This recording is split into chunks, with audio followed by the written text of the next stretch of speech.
Thanks so much for tuning in and welcome to another episode of the Crossroads Silk Road Storytime. If you watched our last episode, you would have been on a great big journey where we went all around the world on the back of a whale and together with a tiny sea snail.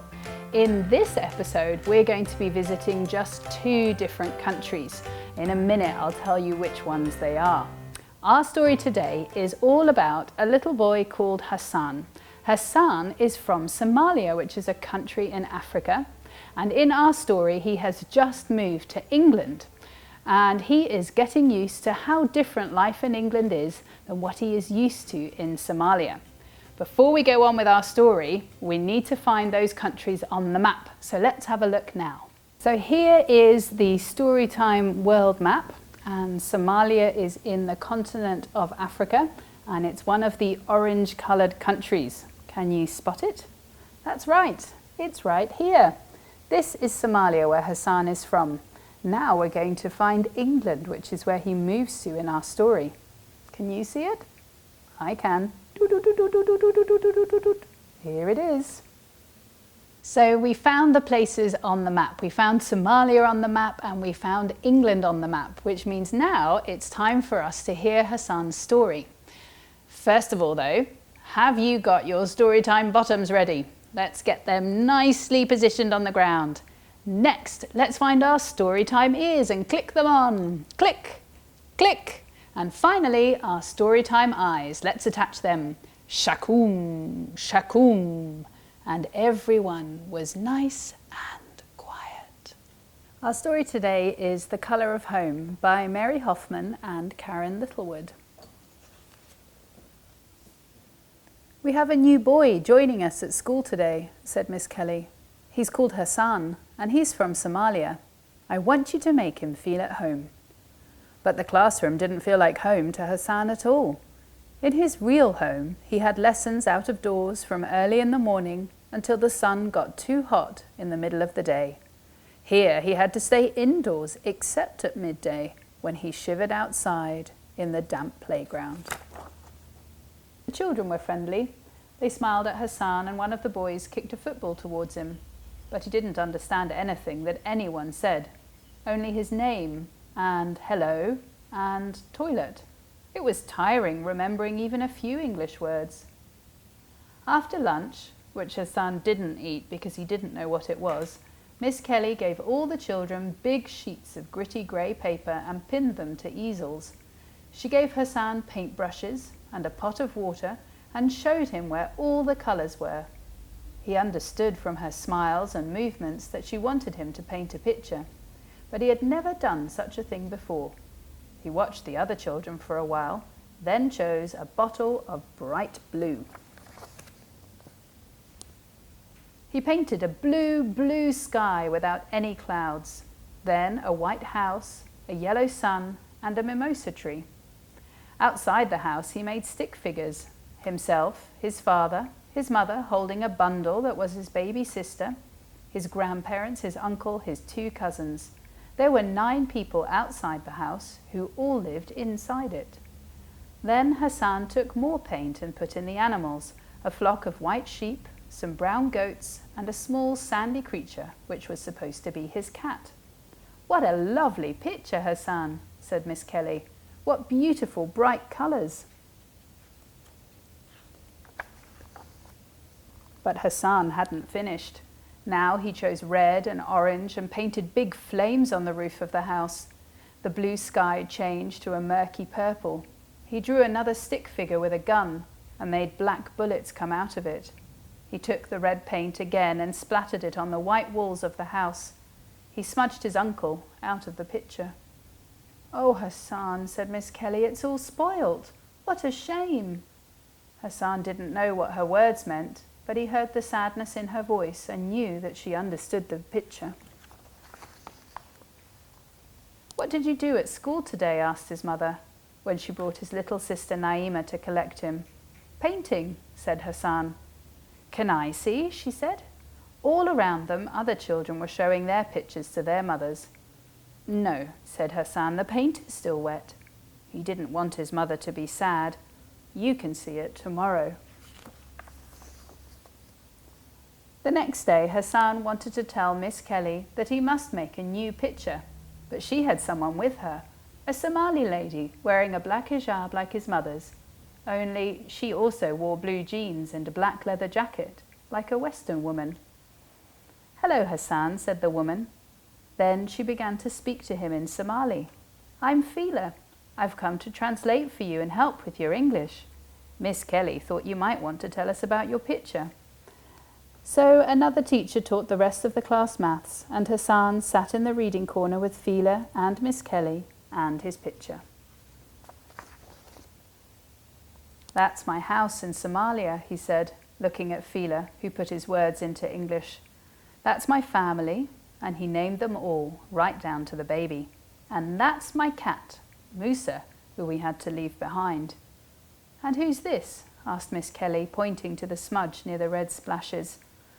"That's my Uncle Ahmed," said Hassan, and then he told them the whole story, about the house, the noise, the bullets, and the awful smell of burning and blood. "When the soldiers came, I hid in my cousin's room," he said. "I didn't find out what happened to my uncle until later.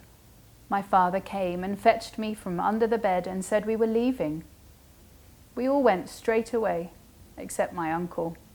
We had no luggage, only my father's prayer mat and Quran hidden in Naima's bag of nappies. I wanted to take Musa, my cat, but my mother said we must save ourselves and not the animals. I cried then, not for my uncle, but for Musa. We went on a big ship from Mogadishu to Mombasa. Then we lived in a camp for a long time. Naima learned to walk there. It was cold at night and my mother had to queue for our food.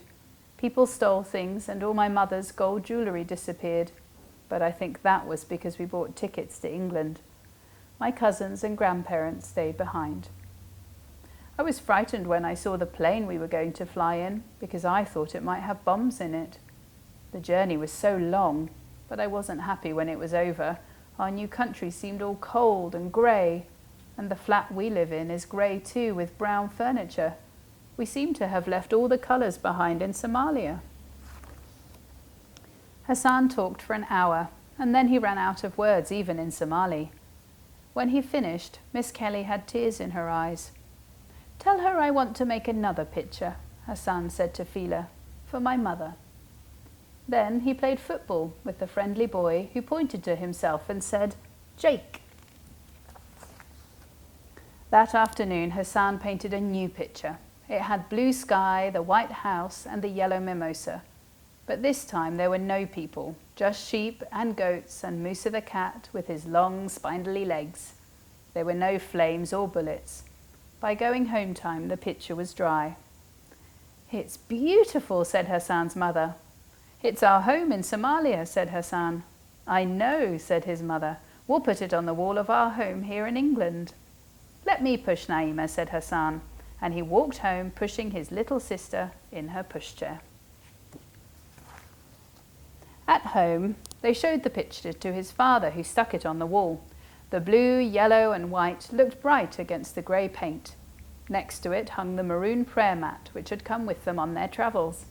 And as Hassan looked around the room, he saw other colours, things his mother had made, a green cushion, an orange tablecloth, and a pink dress she was sewing for Naima.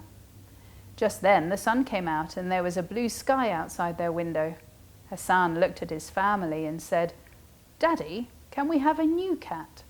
And he said cat in English. It was one of the new words he had learned today. Tomorrow he would ask Miss Kelly to tell him the word for home. And that's the end of our story today. It was a bit sad, wasn't it, when Hassan was telling us about what happened to him and his family in Somalia. But we could see that there was hope at the end as well, as Hassan was starting to settle in and make England his new home. There were people around him who tried to teach him their language, but also took time to speak to him in his language. He was starting to get used to the food and to the weather and to the colours. I wonder if you know anyone like Hassan, maybe someone who's new to your neighbourhood. Are there any ways in which you could make that person feel welcome? Could you teach them a bit of your language and maybe learn a little bit of theirs? Could you share some of your food with them and maybe try some of theirs as well? I wonder if we all could find a Hassan this week that we could help to make feel more welcome in our neighbourhoods. It's time to do our craft now. Are you ready?